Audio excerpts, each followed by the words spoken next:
Well, we're on another tour. It's a little gloomy today. Just kind of showing y'all a little bit of the buildings I see. That's Miss Peanut. This building's all back over there. We are at a school called Macalester College. Try to show you more spaces. That building's kind of cool back there. Very historical looking. We're going into this building here. This is the admissions office.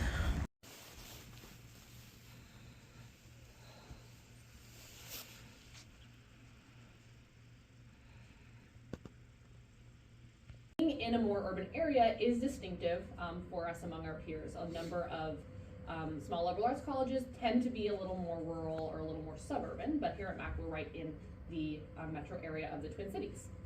Another thing is mission. So a lot of liberal arts colleges in general, I guess, have core values that sort of guide the things they do on campus. And so our 4 core values are academic excellence, internationalism, multiculturalism, and service to society. So my hope is that you'll see examples of those 4 values both in our session today, on your tour, during your time on campus. So I'll talk a little bit about each of them briefly. Academic excellence, Macalester is an academically rigorous place. In my experience, it was always rigorous for the sake of learning rather than rigorous for the sake of being hard. Students genuinely are curious about the world and want to learn more about it, but it isn't a super competitive, cutthroat academic atmosphere. It's much more collaborative. You'll be working with your peers. Everybody wants to do well in classes, but it's not at the expense of your classmates. But generally, Macalester students are very curious and want to learn about the world. We'll talk a little bit more about academic specifics in just a moment.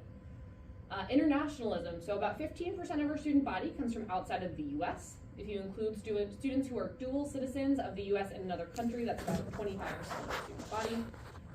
We represent over 100 different countries. We speak 75 different languages on campus. Internationalism has been a long-standing value of ours. We've been flying the United Nations flag on our main flagpole since 1950.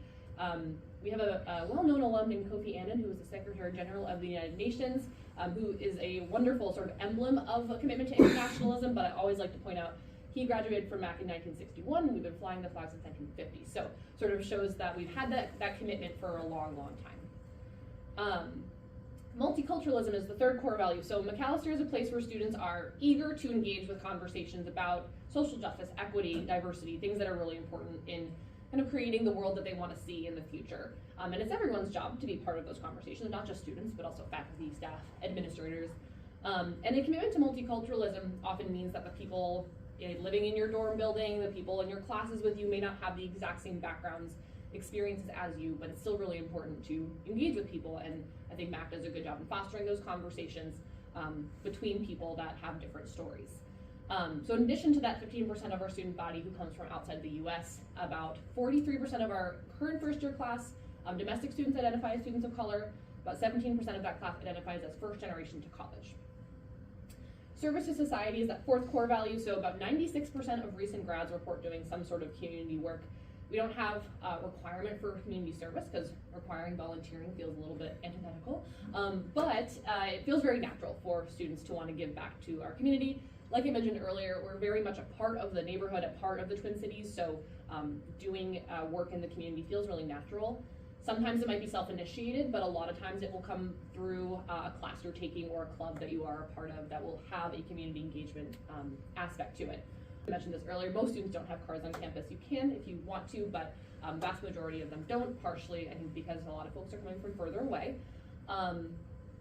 And it's fairly easy to get around regardless. We do have a car rental system right next to campus called EV. It's a Twin Cities based service that has electric vehicles that you can sort of reserve and rent and drive around the cities when you need to.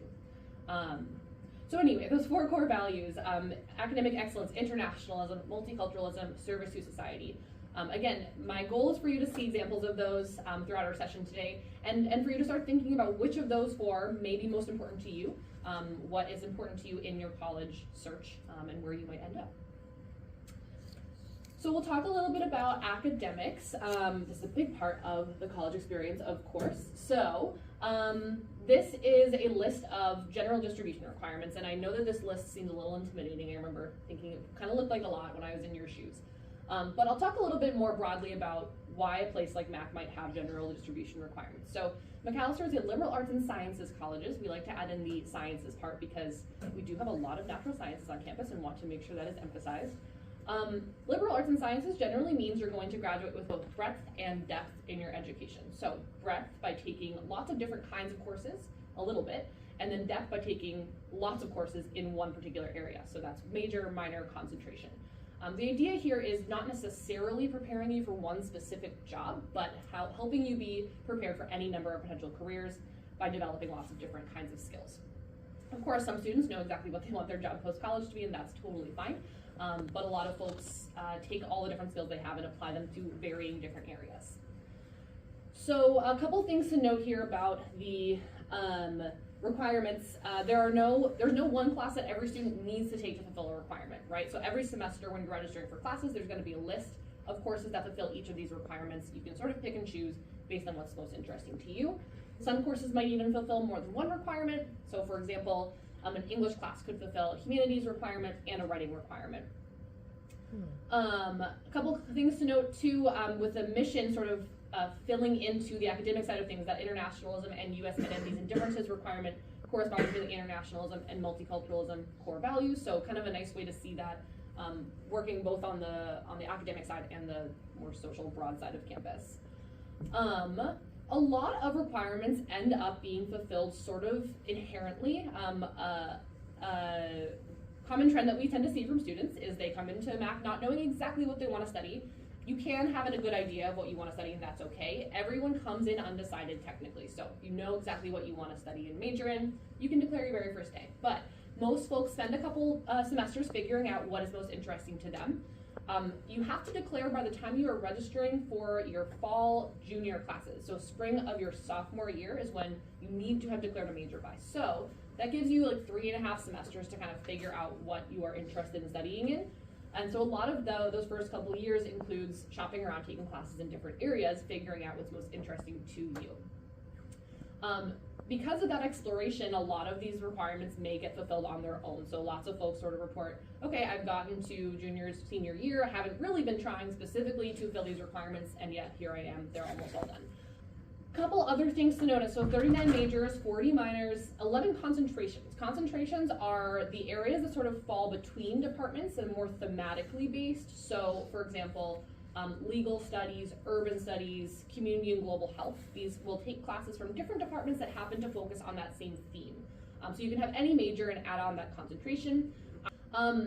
We have a small student body, about 2,200 students. Average class size is 16, so you're going to get to know your professors and your peers pretty well. This is something that a lot of students are looking for when they're coming to college. You're not going to be in a big lecture hall. You're going to get to know your peers on a personal basis. Professors are super accessible on campus. Every professor has office hours every week, and most of them operate under an open door policy. So if they are around and the door is open, you can go and chat with them, whether that's about a particular assignment, about an internship you're looking at, just about life.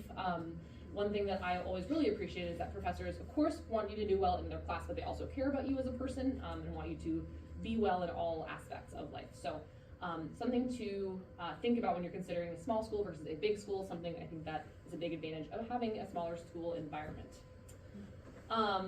Every student has an faculty advisor on campus. We'll talk a little bit more about that process and how you find that advisor, but you're always going to have sort of that formalized person who's helping you with registration, with figuring out your academic journey. You can declare, when you declare a major, you can choose a different advisor. You can also have more of an advising team. This is a model we've moved more towards in the past couple of years, where if you have a major and a minor that don't happen to overlap a lot, you can have formal advisors in various departments that each help you out with your academic journey. So that's a little bit about academics. Any quick questions before we move on? So finishing up here, we're going to talk a little bit about the application process. So some of you may have heard these terms before. I know we have some juniors and some seniors in the room. So Macalester has a few different application rounds. Early decision is a binding round. If you apply early decision to a college and you are accepted, you're essentially committing to go there. We have 2 early decision rounds at Macalester. Early decision 1, the deadline is November 1st. Early decision 2, the deadline is January 1st. So why might you want to apply early decision? Generally, students who apply early decision are really excited about a college. Because of that, colleges tend to be excited about those students too. So admission rate for early decision tends to be a little bit higher. So if you're really sure about where you want to end up, that could be a good option for you.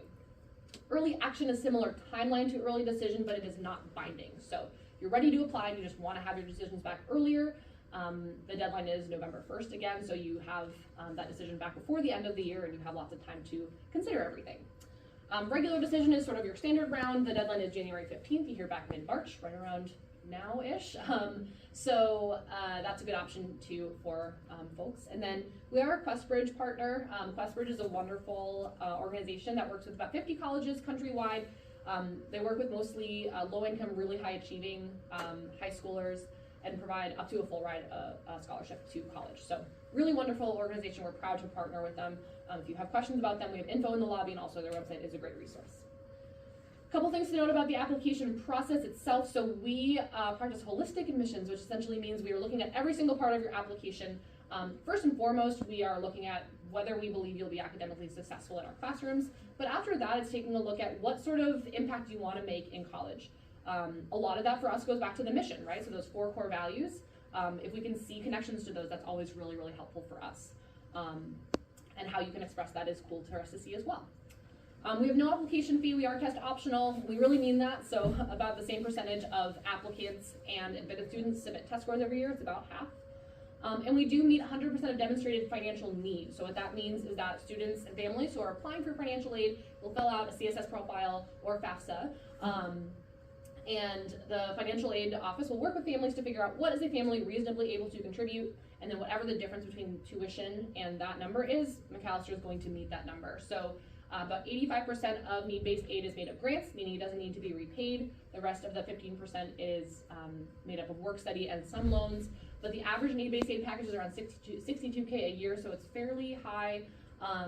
So, you know, the sticker price at a place like Mac is going to be a scary high number, but what I usually like to say is the vast majority of students are not paying that full number. Whether it is from need-based aid or merit-based aid scholarships, some students will have a little bit of both. We do have a couple of resources on our website where you can take a look at what Mac might look like for you financially. One thing I like to highlight is an early financial aid assessment. If you're thinking about applying early decision, but you need to know what your financial aid package would look like before making a binding decision, which is really understandable, we have that option for you so you can fill out some forms and get your actual financial aid package ahead of time before you even apply. So that's something that I'm proud that we offer.